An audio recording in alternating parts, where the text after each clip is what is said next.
Hello class 10th के सभी मेरे छोटे भाइयों और बहनों।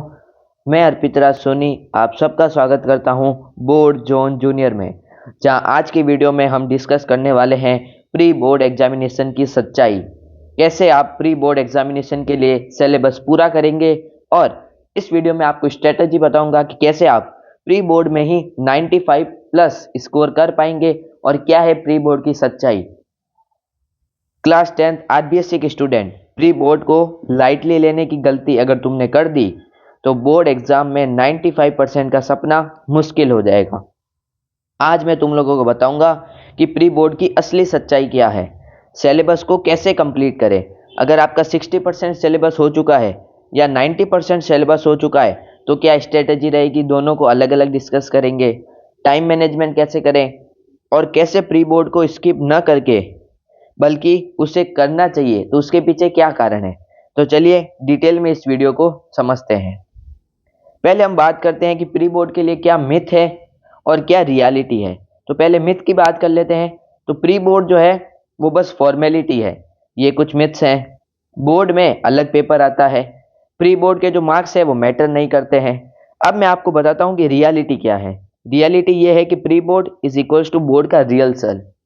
यानी जैसे अगर आप कोई युद्ध लड़ने जाते हैं तो युद्ध से पहले आपको उसकी प्रैक्टिस करनी चाहिए, उसी प्रकार बोर्ड का एग्जामिनेशन आपके लिए एक जंग है, एक युद्ध है, और उस युद्ध में उतरने से पहले आपको एक बार प्री युद्ध, जिसे हम प्री बोर्ड के नाम से जानते हैं, वो देना होगा। 70 से 80% स्टूडेंट की जो एक्चुअल मिस्टेक्स होती है जो बोर्ड में करने वाले हैं वो यहीं पे पकड़ी जाती है, जिनको सुधार कर वो बोर्ड में और भी अच्छे मार्क्स अचीव कर सकते हैं। जो प्री बोर्ड को सीरियसली देता है, बोर्ड में वो पैनिक नहीं करता है।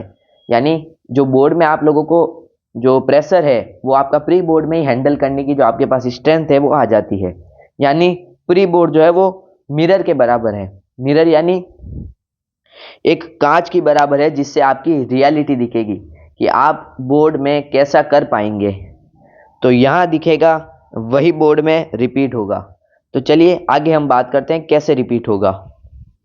सबसे पहला स्टेप है प्रॉब्लम आइडेंटिफिकेशन। 3 मेजर प्रॉब्लम होती है। क्या प्रॉब्लम है? सिलेबस इनकम्प्लीट है, टाइम मैनेजमेंट वीक है, लेकिन आंसर की प्रेजेंटेशन भी गलत है। तो स्टेप 2 की बात करें तो आपको स्टडी कैसे करनी है। सबसे पहला रूल, ना तो 10 घंटे में एक चैप्टर करना है, ना ही 1 घंटे में 10 चैप्टर करने। कैसे करना है?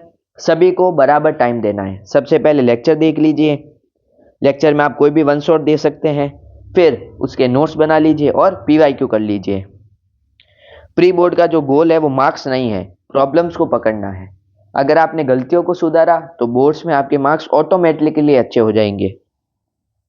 आगे हम बात करते हैं आरबीएससी के स्टडी ऑर्डर का। कैसा स्टडी ऑर्डर होना चाहिए? तो आरबीएससी के लिए स्टडी का जो करेक्ट ऑर्डर है वो है एनसीईआरटी को लाइन बाय लाइन पढ़ना, जो मैंने आपको पिछले वीडियो में समझाया था कि कैसे एनसीईआरटी को अच्छे से पढ़ना है। आरबीएससी के पीवाईक्यू करने हैं लास्ट 5 से 10 साल के, जो आप बोर्ड जोन वेबसाइट से खरीद सकते हैं। बोर्ड जोन वेबसाइट से, जहाँ पे आपको पीडीएफ और बुकलेट दोनों देखने को मिल जाएगी। और प्री बोर्ड में जो है वो आपकी आंसर राइटिंग प्रैक्टिस हो जाएगी। अब हम बात करते हैं स्टेप 3 की, टाइम मैनेजमेंट।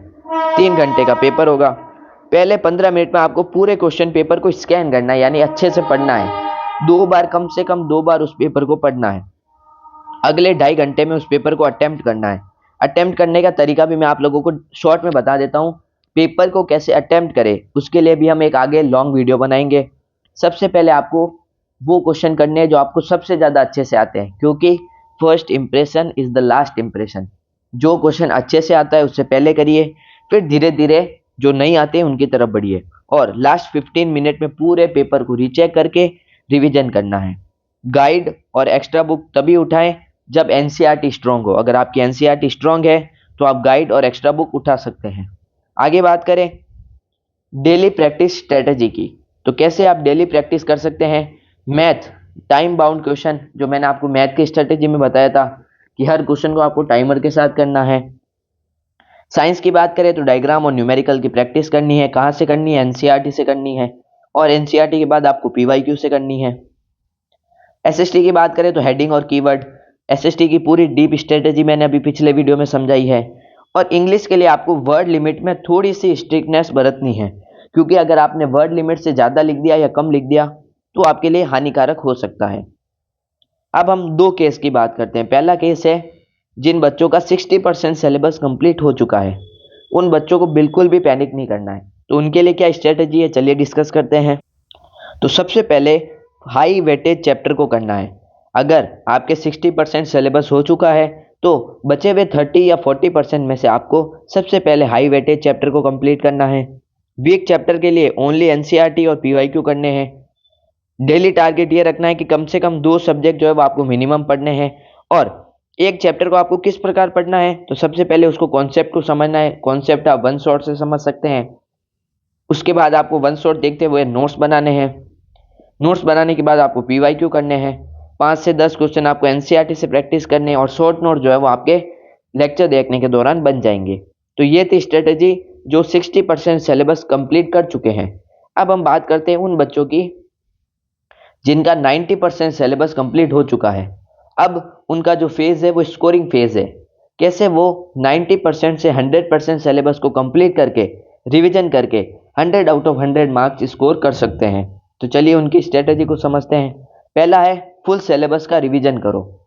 धीरे धीरे कम से कम 2 सब्जेक्ट को दिन में पढ़ो और पूरे सिलेबस को रिवीजन करने का प्रयास करो। प्रीवियस ईयर क्वेश्चन को ज़्यादा से ज़्यादा सॉल्व करो। एग्जाम लाइक क्वेश्चन को सॉल्व करो। जितने ज़्यादा पीवाईक्यू आप कर सकते हैं उतने ज़्यादा करो। वीक एरियाज का माइक्रो रिवीजन करो। सबसे इंपॉर्टेंट है वीक एरियाज को स्ट्रॉन्ग बनाना, जो आपकी नींव मजबूत करेगा। और जिन बच्चों का 90% सिलेबस कवर हो चुका है वो अपनी प्रेजेंटेशन इंप्रूव करें। कैसे? हेडिंग्स, डायग्राम्स एंड अंडरलाइनिंग, इन 3 चीज़ों को आप यूज करके अपने आंसर को एक प्रो आंसर बना सकते हैं, जिससे आपके नंबर बिल्कुल नहीं कटेंगे।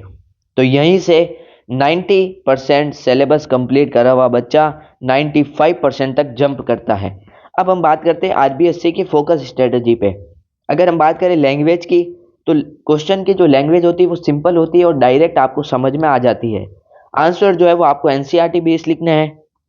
कीवर्ड आपको टेक्स्ट बुक वाले लिखने हैं और ओवर राइटिंग की गलती आपको बिल्कुल नहीं करनी है। अगर आप ओवर राइटिंग करते हैं तो आपके मार्क्स कट सकते हैं।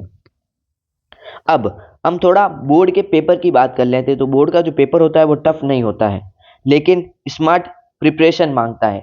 आरबीएससी का पेपर सीबीएसई जितना टफ नहीं होता है, लेकिन अगर आपने smart work plus hard work दोनों किया है तो आपके मार्क्स 95% प्लस जरूर बनेंगे। आगे हम बात करते हैं कि बोर्ड के पेपर को देने के बाद, यानी पेपर प्री बोर्ड खत्म होने के बाद उसको आपको एनालिसिस करना है। कैसे एनालिसिस करना है? तो गलत क्वेश्चंस को आपको लिखना है कि क्या मैंने गलती की थी उस पेपर में। रीज़न लिखो कि अगर वह गलती हुई थी तो मैंने क्या गलती की, या तो कॉन्सेप्ट नहीं लिखा, या तो टाइम मैनेजमेंट नहीं हो पाया, या कुछ सिली मिस्टेक्स कर दी, जैसे कि अल्फ़ाबेटिकल ऑर्डर मिस्टेक हो गई या कोई स्पेलिंग मिस्टेक हो गई। तो इनको आपको समझना है। करेक्ट आंसर लिखो। जो आंसर गलत था उसका करेक्ट आंसर एक बार देखो और उसे याद करने का प्रयास करो। और जो क्वेश्चन रिपीट हो रही है, जो आप मिस्टेक उस क्वेश्चन में रिपीट कर रहे हैं, वो बोर्ड में नहीं होनी चाहिए, यानी 0 टॉलरेंस। अब हम बात करते हैं स्टेप 4 की। तो एग्ज़ाम जो होंगे वो टफ होंगे।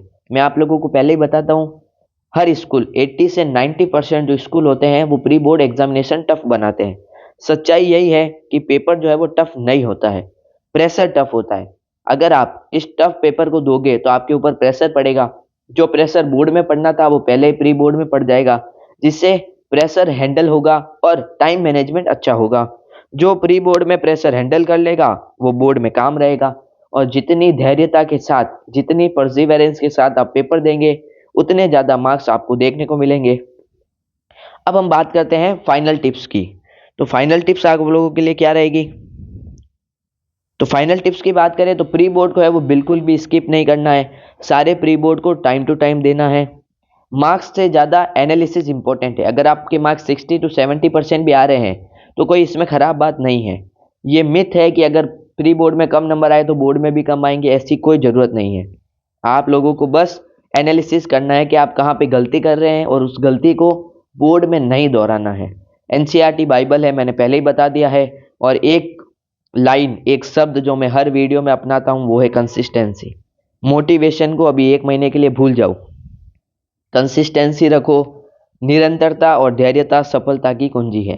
कंपैरिजन बंद करो। अगर आपसे कोई टॉपर है, आपसे कोई होशियार है, उसका 100% सिलेबस कंप्लीट हो चुका है, वो PYQ कर चुका है, तो उसके लिए काम होगा। आप उससे कंपेयर मत करें। खुद को देखे अंदर, खुद के अंदर झांक कर देखें कि मैं क्या गलती कर रहा हूँ, मैं कहाँ पे स्टैंड करता हूँ। अगर आपने उन गलतियों को पहचाना, एनालिसिस किया, तो आपको उस टॉपर से भी आगे निकलने से कोई नहीं रोक सकता। अब इस वीडियो के अंत की बात कर लेते हैं। तो अगर आप लोग प्री बोर्ड को सीरियसली लोगे तो बोर्ड एग्जाम तुम्हें सीरियसली लेना ही पड़ेगा, क्योंकि अगर आप प्री बोर्ड को अच्छे से दोगे तो बोर्ड ऑटोमेटिकली अच्छा हो जाएगा। जो 95% है वो कोई मैजिक नहीं है, ये सिर्फ राइट स्ट्रेटजी और डिसिप्लिन का रिजल्ट है। तो आई होप ये वीडियो आप लोगों को अच्छा लगा होगा। आई होप आपने ये वीडियो अंत तक देखा होगा। लाइक करें, शेयर करें, कमेंट करें, और मैं नेक्स्ट वीडियो जो है वो सब्जेक्ट वाइज प्लान के लिए भी बनाने का प्रयास करूंगा। तो जुड़े रहिए बोर्ड जोन जूनियर के साथ। धन्यवाद, थैंक यू।